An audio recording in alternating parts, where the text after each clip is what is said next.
নাহমাদুহু ওয়া নুসাল্লি আলা রাসূলিহিল কারীম। আম্মা বাদ। প্রিয় দর্শক, আজকে আমরা আপনাদের সামনে হজ পর্বের প্রস্তুত পর্বে আমরা আলোচনা করব মুজদালিফা সম্পর্কে।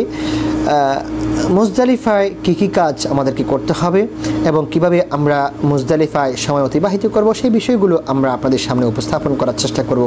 আমরা বলেছিলাম যে 9 জিলহজ হাজী সাহেবগণ আরাফার ময়দানে অবস্থান করবে। যখন আরাফার ময়দানে মাগরিবের সময় হয়ে যাবে, মাগরিবের সময় যখন হবে তখন তারা মাগরিবের সলাত আদায় না করেই মুজদালিফার দিকে রওনা করবে। মুজদালিফার দিকে হাজী সাহেবগণ রওনা করে আসবেন মুজদালিফার উদ্দেশ্যে। যখন তিনি মুজদালিফার মাঠে এসে পৌঁছবেন, যখনই এসে পৌঁছবেন তখন তার কাজ হচ্ছে মাগরিব এবং এশার সলাত 1 আযান এবং 2 ইকামতের সহিত আদায় করা।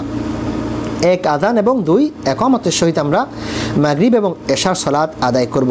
একটা আযান হবে, আযান হওয়ার পর ইকামত হবে, ইকামতের পর 3 রাকাত মাগরিবের সলাত আমরা আদায় করব। তারপর ইমাম সাহেব সালাম ফিরাবেন, আবার ইকামত হবে, ইকামতের পর 2 রাকাত আমরা এশার সলাত আদায় করব। আদায় করার পর সম্পূর্ণভাবে আমরা বিশ্রামে চলে যাব। যে যেখানে জায়গা পাবেন সেই জায়গাতে আপনি অবস্থান করবেন। আপনি বুদ্ধি করে, যেহেতু আপনার অভিজ্ঞতা নেই, সেক্ষেত্রে দেখা যায় যারা মুআল্লিম রয়েছেন, গাইড রয়েছেন, আপনাদের গ্রুপ লিডার রয়েছেন, তাদের অভিজ্ঞতা বেশি হওয়ার কারণে আপনাদেরকে তারা একটি নিরাপদ জায়গার মধ্যে, নির্দিষ্ট জায়গার মধ্যে নেওয়ার চেষ্টা করবে। সেই জায়গায় আপনারা চলে যাবেন। কারণ হচ্ছে আপনারা জানেন না মুজদালিফার মাঠের অবস্থান। মুজদালিফার মাঠ খুবই ছোট একটি মাঠ। এই ছোট্ট একটি জায়গার মধ্যে আল্লাহ সুবহানাহু ওয়া তাআলার এই লক্ষ লক্ষ মেহমানরা এখানে অবস্থান করবেন, এখানে থাকবেন। কাজেই সবচেয়ে গুরুত্বপূর্ণ একটি দিক হচ্ছে হজের, সেটি হচ্ছে মুজদালিফার মাঠে রাত্রি কাটানো। সেখানে কোনো টেন্ট থাকবে না, সেখানে কোনো মুআল্লিমের আলাদা তাঁবু থাকবে না, সেখানে কোনো মুআল্লিমের জন্য আলাদা গাড়ি থাকবে না।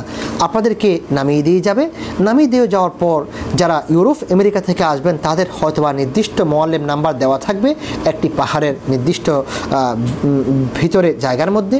সেই জায়গার মধ্যে আপনাদের যে মুআল্লিম নাম্বার রয়েছে, আপনাদের যে মুতাওয়াফ নাম্বার রয়েছে, সেই নাম্বারের ভিতরে আপনারা প্রবেশ করবেন এবং সেখানে আপনারা অবস্থান করবেন। এতে করে আপনাদের পরবর্তী দিন সেখান থেকে যাওয়া আপনার জন্য সহজ হয়ে যাবে।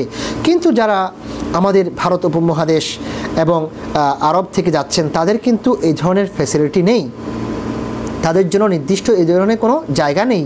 কাজেই আপনাদেরকে আপনারা যেখানে জায়গা পাবেন সেখানে আপনারা অবস্থান করবেন এবং খেয়াল রাখবেন যাতে করে আপনার অবস্থানটা এমন জায়গায় না হয় যে জায়গা দিয়ে মানুষ চলাফেরা করছে, মানুষ হাঁটছে।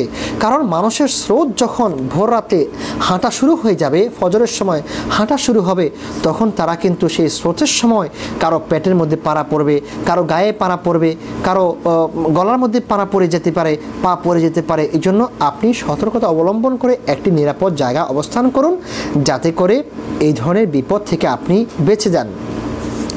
আপনি পুরো রাত ঘুমাবেন। যখন ফজরের সময় হবে বা ফজরের আগে উঠে আপনি অজু করে আপনি আপনার সালাতুল ভিতির আদায় করতে পারেন, অথবা সালাতুল ভিতির আপনি রাতেও এশার সঙ্গে আদায় করতে পারেন, অথবা আপনি ভোর রাতেও আদায় করতে পারেন। তারপর যখন ফজরের আজান হবে, আজান হওয়ার পর আপনি ফজরের সলাত আদায় করবেন।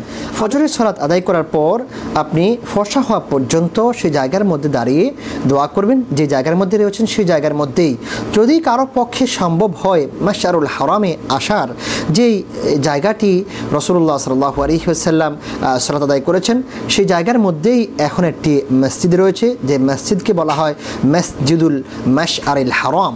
অর্থাৎ সেই মসজিদের মধ্যে এসে, মসজিদে মাশআরিল হারামের মধ্যে এসে আপনি দোয়া করতে পারেন, তাসবিহ তাহলিল পাঠ করতে পারেন, হাত উঠিয়ে দোয়া করতে পারেন। তারপর ফর্সা হয়ে যাওয়ার পর আপনি মুজদালিফা ত্যাগ করে রওনা করবেন মিনার উদ্দেশ্যে। সূর্য ওঠার পূর্বেই আপনি মুজদালিফা ত্যাগ করবেন। যদি এমনটা হয় যে বিশেষ করে যারা ইউরোপ আমেরিকা থেকে আসছেন, আপনাদের জন্য বিশেষ বক্তব্য হচ্ছে আপনাদের প্রত্যেকের জন্য কিন্তু বাস দেওয়া থাকে।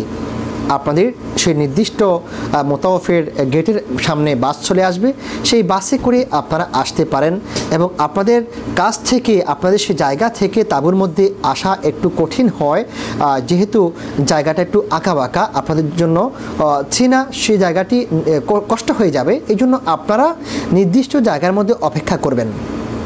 অপেক্ষা করে যখন বাস আসবে, বাস আসার পর আপনারা বাসের সঙ্গে চলে আসবেন আপনাদের তাঁবুতে। আর যারা হেঁটে আসছেন তারা অবশ্যই খেয়াল রাখবেন, যখন আপনি ওয়াদি মুহাসসির যে জায়গার মধ্যে আল্লাহ সুবহানাহু ওয়া তাআলা আবরাহা বাদশাকে ধ্বংস করেছিলেন, যে ঘটনা আল্লাহ সুবহানাহু ওয়া তাআলা সূরা ফিলের মধ্যে বর্ণনা করেছেন, ওয়া আরসালা আলাইহিম তায়রান আবাবিল তারমিহিম বিহিজারাতিন মিন সিজিল ফাজআলাহুম কাআসফিন মাকুল। সেই জায়গার মধ্যে এসে আপনি চেষ্টা করবেন দ্রুত হাঁটার জন্য, কারণ এই জায়গার মধ্যে আল্লাহ তাআলা আবরাহার বাদশাকে ধ্বংস করেছেন। রাসূলুল্লাহ সাল্লাল্লাহু আলাইহি ওয়াসাল্লাম সাহাবায়ে কিরামকে বলেছেন যে তোমরা এই জায়গার মধ্যে একটু তাড়াতাড়ি করে হাঁটো, যেহেতু এই জায়গাটি হচ্ছে আদাবের জায়গা এবং আল্লাহ সুবহানাহু ওয়া তাআলা এই জায়গার মধ্যে মানুষদেরকে আবরাহাকে ধ্বংস করেছেন। সেই জায়গার মধ্যে তাড়াতাড়ি করে হেঁটে আপনারা চলে আসবেন। এগুলো ছিল আমাদের মুজদালিফার মৌলিক কাজ।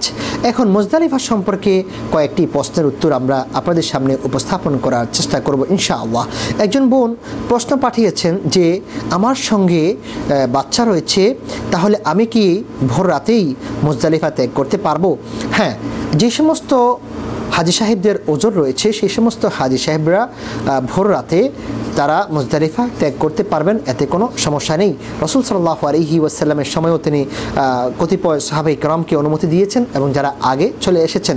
এছাড়া আমরা জানি বর্তমান স্কলারগণ এক্ষেত্রে ফতোয়া দিচ্ছেন যে যাদের সঙ্গে মহিলা থাকবে এবং কোনো ওজর থাকবে বা বৃদ্ধ থাকবে, তারা রাতের বেলা কিছু অংশ কিছু সময় তারা মুজদালিফার মাঠে অবস্থান করে পরবর্তীতে তারা চলে আসবেন মিনার উদ্দেশ্যে তারা মুজদালিফা ত্যাগ করে চলে আসবেন।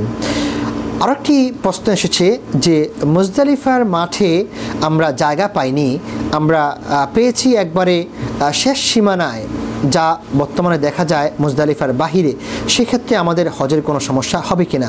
জি সম্মানিত বোন, যারা হজে এসেছেন আপনারা খেয়াল রাখবেন যে আপনি যেখানে অবস্থান করুন না কেন, আপনার সামনের যে অবস্থানটি সেটি আপনার সঙ্গে ধারাবাহিক কিনা, আপনার সঙ্গে লাগানো কিনা। আপনি যদিও মুজদালিফার বাহিরে অবস্থান করেছেন, আপনার মধ্যখানে নিশ্চয়ই কোনো গ্যাপ ছিল না। সেই গ্যাপ না থাকার কারণে আপনি যখন অবস্থান করেছেন সেই অবস্থানকে মুজদালিফায় অবস্থান হিসাবে ধর্তব্য হবে, এতে মুজদালিফার বাহিরে অবস্থান হিসাবে ধর্তব্য হবে না, ধরা হবে না। কাজে আপনার হজের কোনো সমস্যা হবে না, আপনার হজ হয়ে গিয়েছে। আল্লাহ সুবহানাহু ওয়া তাআলা আপনার হজকে কবুল করুন। একজন ভাই প্রশ্ন করেছেন, আমরা কি পাথর সংগ্রহের ক্ষেত্রে মুজদালিফা থেকে পাথর সংগ্রহ করব নাকি আমরা মিনা থেকে পাথর সংগ্রহ করব? জি, এক্ষেত্রে আপনি মিনা থেকেও করতে পারেন, মুজদালিফা থেকেও করতে পারেন, দুটি বর্ণনাই পাওয়া যায়। রাসূলুল্লাহ সাল্লাল্লাহু আলাইহি ওয়াসাল্লামের একজন সাহাবী তিনি মিনা থেকে পাথর সংগ্রহ করেছেন, রাসূল সাল্লাল্লাহু আলাইহি ওয়াসাল্লাম তাকে বারণ করেননি, কিন্তু মুজদালিফা থেকে করা হচ্ছে উত্তম। তার কারণ হচ্ছে আপনারা যেখানে অবস্থান করবেন দেখতে পাবেন মুজদালিফার মধ্যে যে সমস্ত টয়লেটগুলো রয়েছে, ওয়াশরুমগুলো রয়েছে, তার সংখ্যা খুবই কম। এই জন্য দেখা যায় একটা টয়লেটের সামনে 30 জন 20 জন, অনেক সময় দেখা যায় 50 জনেরও সিরিয়াল থাকে।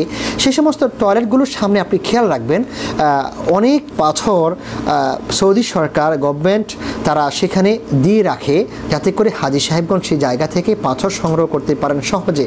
অর্থাৎ যে সমস্ত পাথরগুলো আগের বছর হাজী সাহেবরা মেরেছেন জামারাতের মধ্যে, সেই সমস্ত পাথরগুলো কিন্তু ট্রাক দিয়ে সেগুলোকে নিয়ে যাওয়া হয় এবং নিয়ে গিয়ে যে সমস্ত বাথরুমগুলো রয়েছে মুজদালিফার মধ্যে, সেই সমস্ত বাথরুমগুলোর সামনে, ওয়াশরুমগুলোর সামনে বিছিয়ে দেওয়া হয় এবং ময়দানের মধ্যেও অনেক জায়গায় বিছিয়ে দেওয়া হয়, যাতে করে হাজী সাহেবরা সহজে সেই পাথরগুলো সংগ্রহ করতে পারেন। আপনারা সেখান থেকে সেই পাথরগুলো সংগ্রহ করতে পারেন, এতে কোনো সমস্যা নেই।